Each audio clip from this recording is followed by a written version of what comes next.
Trump declares a national emergency. It's been dubbed the Huawei ban. What does this mean for security? And how will this affect Huawei's global ambitions?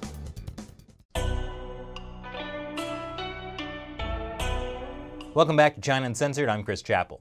Last week, U.S. President Donald Trump signed an executive order saying no way to Huawei. Well, technically, it doesn't actually say that. What it does say is executive order on securing the information and communications, technology, and services supply chain. But a title like that is totally untweetable, so everyone's just calling it the Huawei ban. To be fair, Trump's executive order doesn't actually name Huawei, but everyone knows who he's talking about. It's like that time in college when the dining hall took away all the waffle makers because somebody kept breaking in at 2 a.m. and stealing waffles. Dave. Anyway, Huawei is the world's largest provider of networking gear and the world's number 2 smartphone vendor behind Samsung. For years, congressional committees, the FBI, the NSA, and others have warned of close ties between Huawei and the Chinese Communist Party. Last year, the U.S. government banned the U.S. government from using equipment made by Huawei and the other big Chinese telecom company ZTE. That was over security concerns. But the new executive order took that ban a big step further. First, Trump declared a national emergency. And before you think, here Trump goes again declaring another national emergency, it's actually pretty common. Obama declared 13 national emergencies. George W. Bush declared 14, and Clinton also declared 14. So really, there's a lot more national emergencies for President Trump to declare before his term is up. He's probably got a list.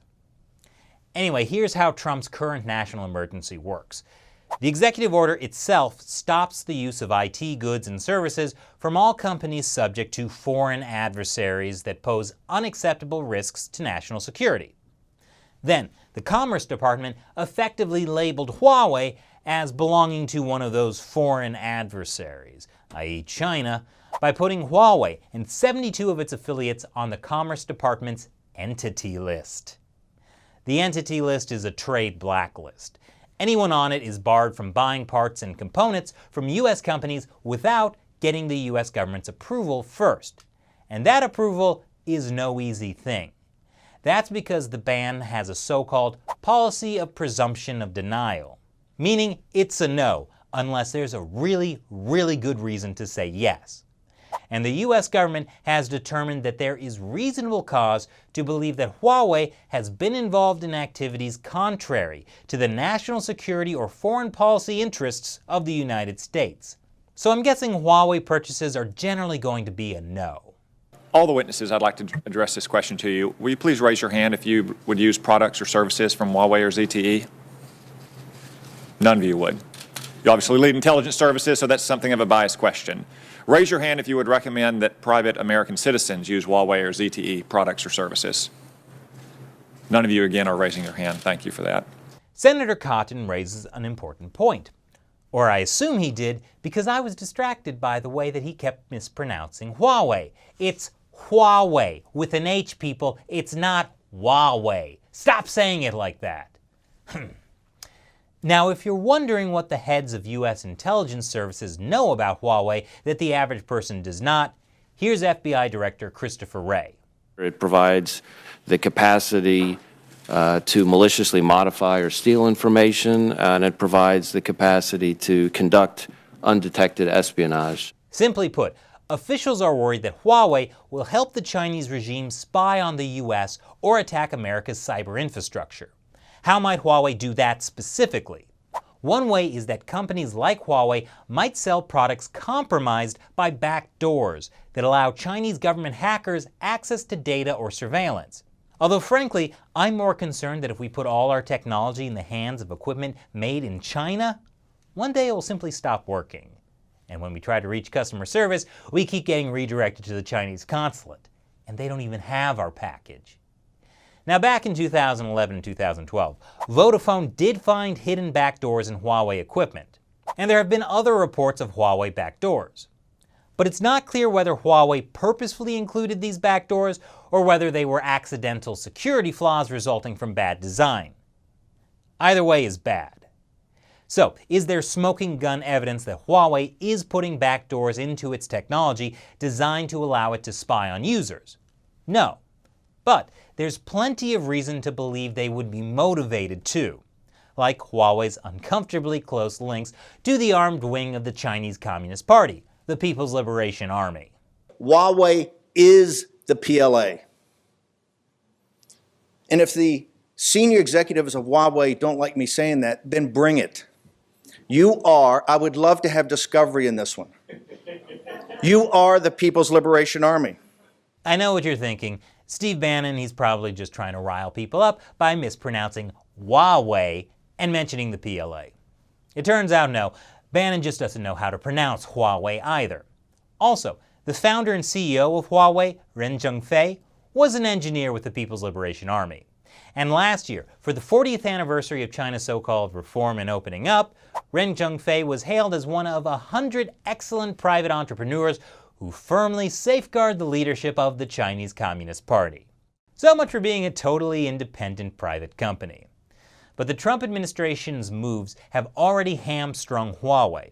For now, the Commerce Department's entity list has had the biggest effect. That's the one that prevents U.S. companies from selling to Huawei. According to Bloomberg, top U.S. tech companies have already begun to cut off the supply of microchips and other technology to Huawei. Chinese state-run media has gone on the defensive, saying the Huawei ban is nothing and will be totally fine without chips from American suppliers. And really, who wants made-in-America chips anyway? Huawei's chip arm, HiSilicon, said last Friday it's been prepared for the scenario that it could be banned from purchasing U.S. chips and technology. HiSilicon says it's been vigorously investing in self-developed technologies and is able to ensure a steady supply of most products to make sure Huawei will be able to continue serving its customers. Or, as HiSilicon president said in a letter cited by Straits Times, now is the time for all the spare tires in the safe to become useful. Okay, firstly, who keeps tires in a safe? Secondly, what does a microchip company do with tires anyway? I think what we really need is a ban on stupid metaphors. Anyway, Huawei's CEO also insisted that Huawei is totally ready for the ban, while also briefly noting that the company's annual revenue growth may undershoot 20%. That's a lot to undershoot. It's like if you're flying from New York to San Francisco and you undershoot by 20%, you'll end up in Battle Mountain, Nevada. And no one wants to end up in Battle Mountain, Nevada. It's the armpit of America. And while Chinese media are saying there's nothing to see here, the Chinese Foreign Ministry sure is crying foul. We call upon the U.S. to stop using the excuse of security issues to indiscriminately suppress Chinese companies and provide a fair, just environment devoid of discrimination for Chinese companies investing and operating in the U.S. Yes, it's very unfair for the U.S. to discriminate against Chinese companies. How could a country just outright ban foreign tech companies from operating in their market? So unjust. And on a totally unrelated note, Google, one of numerous American tech companies that have been blocked from the market in China. Google announced it would cut Huawei off from some of the Android software that Huawei runs on. Specifically, Huawei won't be able to license the Android operating system with Google services, and will instead have to use a bare-bones, open-sourced version of Android. And that means Huawei is in trouble. Half of all of its shipments are sold outside of China, and all of those shipments depend on Google services being present on them. And if they're not present on them, no matter really how good anything Huawei comes up with, they're going to have a really difficult time selling devices outside of China. And that is the essence of the problem. One tech industry consultant said it will be like an instant kill switch for Huawei's ambition to overtake Samsung in the global market. But Huawei has a little more time to figure it out, because earlier this week the Commerce Department issued a temporary license that allows Huawei to do business with U.S. companies for 90 days. That means if you have a Huawei phone, you can get your Android updates until August. After that, Huawei will roll out its own software. I hear that when you use Huawei Maps, no matter where you are in the world, you're still within China's 9-dash line. So what do you think about the Huawei ban? Leave your comments below. And while you're here, it's time for me to answer another question from a fan who supports China Uncensored with $1 or more per episode through the crowdfunding website Patreon. XX A Mighty Storm XX asks, I've been thinking of getting a Huawei phone and just Google pro-Chinese stuff on it to make sure that I get to be in the good foreigners for China bracket in the CCP. Do you guys think that would work? Well, if you get a Huawei phone, you might not be able to do much Googling on it after all. But as for the idea of a foreigner saying pro-CCP things on your phone to get in their good graces, don't bother. You'll waste your time because no one will bother monitoring you. And unless you're actually working for a Chinese company in China, it's not going to help you get a promotion. Now, if you want to do it much more publicly, maybe someone will notice and get you a job working for a Chinese state-run media, where you can spend all day posting stories about pandas. It's hard to imagine a worse job. Thanks for your question. And thanks for watching. Once again, I'm your host, Chris Chappell. See you next time.